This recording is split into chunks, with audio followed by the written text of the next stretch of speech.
Here's part 2 of my Realme X2 Pro versus OnePlus 7T versus Pixel 4 XL comparison. Alright, and now a quick audio test. I'm going to bring the mic down. Let's have a listen.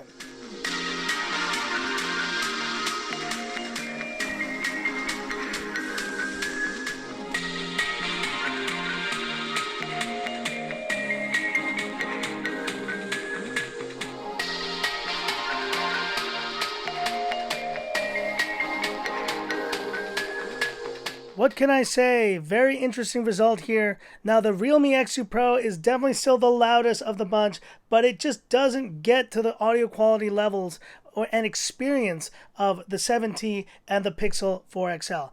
I would say the 7T, to me at least, has the most pleasing sound. It just feels more well-rounded than the Pixel 4 XL. The Pixel 4 XL gets a little muddled, and I think their sacrifice of the real official dual speakers this time has made a difference. But I will still say that the Pixel 4 XL sounds great. I would put it in a slight second place, though, behind the 7T, which I feel has the most kind of balanced and rich sound. Doesn't get as loud as the X2 Pro, but I guess that's really going to be up to you. If you want just a loud speaker, super loud, the X2 Pro is fine, but it doesn't sound as good as the other phones. And so quick mention of camera, go check out my comparison in case you haven't seen it, but we have a quad setup, triple setup, and then a dual setup camera on these phones. And it's a 64 megapixel Samsung GW1 versus that 48 megapixel Sony IMX586 versus then Google's own 12.2 megapixel f1.7 aperture. Now, I will mention this because I think this is the main sticking point for the 4XL, is that lack of the wide angle. And I think this is clear when you look at the competition of what they have done, what they've managed to do, putting in telephotos, ultra wides, depth sensors in the case of the X2 Pro, and ultra wides and telephotos in the 7T, that the inclusion of just a telephoto is not enough. It really isn't. Now, I will say I've enjoyed using Super Res Zoom on the 4XL. It's been actually pretty enjoyable, and I've zoomed in on things, and I think a lot of you guys just completely overlook the telephoto when, if you think about it, there are companies like Huawei and even Oppo that are doing these really super zoom periscope lens type features in their phones, and that is a feature that I think maybe has a lot more utility than people give it credit for. The 8x zoom on the Pixel 4 XL from a machine learning or from like a software perspective is actually really great. Now, I'm not saying it can hold a candle to the optical solutions on Huawei phones. Guys, let's face it, Huawei, they're at another level when it comes to camera hardware. But the software experience on the Pixel 4 XL has been great. I've enjoyed my time shooting with it, and if you saw the comparison, it did a great job there as well. But pound for pound, feature for feature, when you just start thinking of the price points of these phones, they're just offering more. And the wide angle, while it is something that some people might not like, I think just the inclusion of it makes for great and very evocative camera shots. You just can't get that with the Pixel 4 XL. You can't get those beautiful cityscapes with the Pixel 4 XL, and you can get it with these two. Now, I'm not saying the wide angle is that great on the 7T. It really isn't. And the wide angle could be improved on these phones, but they include wide angles, and just the inclusion of them is already better than the exclusion of them in the case of the 4 XL. So those are just some quick thoughts on camera, but go ahead and check out those samples in that full comparison if you haven't seen it already. Alright, here we are with the PUBG Showdown, and this video has gotten super long, so I'm going to try to make this one quick. Here are the phones, the X2 Pro, the OnePlus 7T, and the Pixel 4 XL. And just quick reminder again, they're all running that Adreno 640, but it is overclocked to 700 megahertz on the Snapdragon 855 Plus phones. So let's go ahead into the settings now. And we're going to run HDR Extreme on these phones. That is really going to test them here. I also have anti-aliasing shadows enabled and auto adjust graphics disabled. Apply, apply, apply. And you can already see these phones are utilizing the full screen, so you have that more immersive experience. But this is almost like a giant cutout that you remember seeing when the punch hole phones, you know, have the little punch hole cutout, but then it cuts out a whole part of the screen. Well, in this case, it's just a giant forehead on the Pixel 4 XL. Not a good look there. So let's get started. And it's time for the classic Frankie Tech swim test. Just keep swimming. Just keep swimming. Woo! There we go.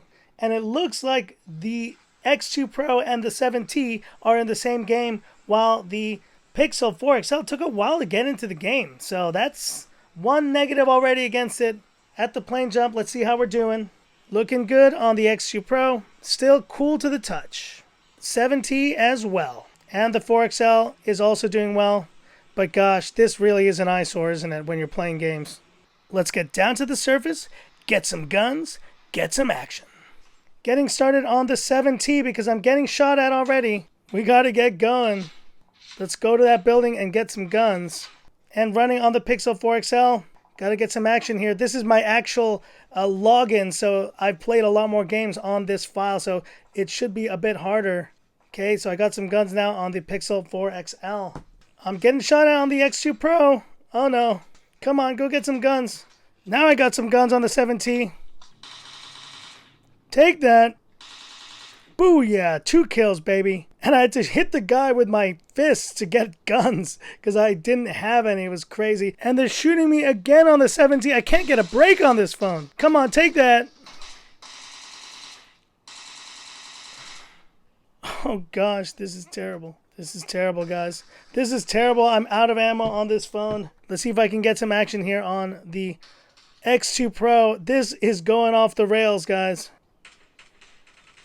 So 1 kill here on the X2 Pro. How did I do it? With my fists. I got stuck in a place without guns. How are these phones doing, though? Let's talk about the performance. Let's do the 4XL first. Pretty warm, actually. A bit warmer than I expected. Running on extreme settings, the Snapdragon 855 will suffer a little bit more because it is, as you know, it isn't the gaming-focused version of the chip, whereas these other two definitely are. Let's see if I can get 1 kill on the 4XL. There it is, 1 kill. Oh, yeah. Oh, and they're shooting at me on the X2 Pro. Can I get a kill here? Take that. 2 kills, baby, on the X2 Pro. So what a slapdash gaming experience this has been. Man, some of these phones have had it hard, like the 7T, and some of these. Let's see if we can get one more here on the Pixel 4 XL. Take that. Make it count, Frankie. Make it count. Take that. Oh, yes, 2 kills on the Pixel 4 XL. Gosh, and that is it for this gameplay, guys. That was not easy. And I'm about to die on the 7T, and the Pixel 4 XL had a few kills. All phones had a couple kills there. It wasn't pretty, but how did the X2 Pro do? It's warm, but it's definitely, I would say, the least warm of the 3. So the X2 Pro did a great job in this test, and I would say this is where the Pixel 4 XL will suffer because it isn't the gaming-centric experience of these two phones. And so if you are looking at gaming on your phone, like I've said before, the 855 Plus is hard to beat. So that's it for this video and my final verdict in this almost 2 video long now comparison. You've seen the camera comparison, you've seen now this comparison, you've seen the PUBG showdown. What are my thoughts?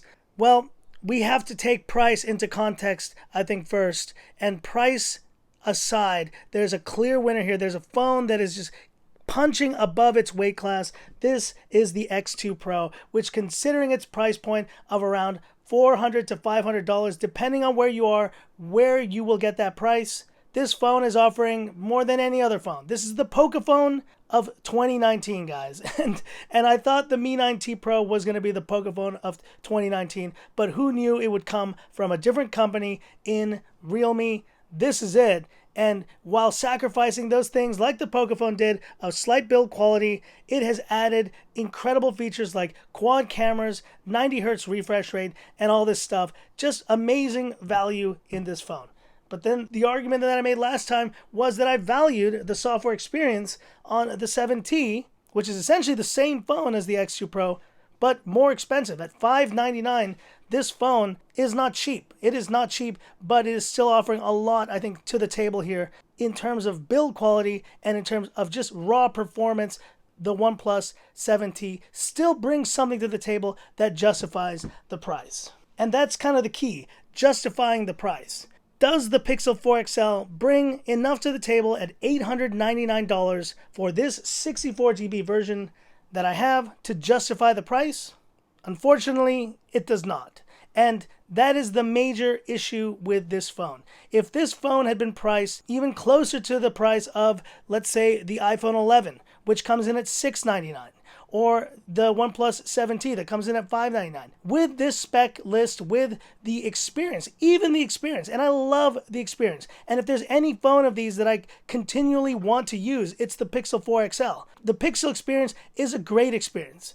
But is it worth the $899, $900 US over these other phones? It just isn't. And I think that is why when you look at battery, you look at display quality, you look at all these factors, it's just overpriced. That's the reality. When this phone hits discounts, Black Friday deals in the States, when you see this phone come down to $699 or $599 eventually, then it will be a very worthwhile phone to consider. And with the discounts and with the battery improvements, I would then actually be able to recommend wholeheartedly the Pixel 4 XL to you guys. Now, I'm not recommending the Pixel 4 because that battery size of 2800 milliamperes should not exist in 2019. So don't even look at the Pixel 4. If you're going to look at any Pixel, it's going to be the 4 XL, and yet even still at full price, unless you're a real Pixel enthusiast, you're a tech enthusiast, or you've loved Nexus phones, you're a Google Android phone enthusiast, that's the only person that should be getting this phone. Everyone else is better suited with the 7T, and if you want ultimate value, it's the X2 Pro. But hit me up in the comments. What do you think of this assessment? I've loved my experience with this phone. I will continue using the 4 XL, but I don't think that you should unless you get a good discount and you get a good deal on this phone. And that's it for this video. If you liked it, give me that thumbs up. And if you love the content of Frankie Tech, subscribe to the channel. Hit the bell icon for future updates. Thanks for watching this, guys, and I'm going to be off trying to find the unicorn phone, as I call it now, the ever-elusive CC9 Pro Premium Edition. If I do eventually get it, it'll be soon. I hope it's today. We'll see. We have no idea when it's going to be honest, but I'll keep you guys posted, so stay tuned for that as well. That's it for this video. Thanks for watching, and this is where I leave you by saying, this is Frankie Tech, signing off. Have a good one.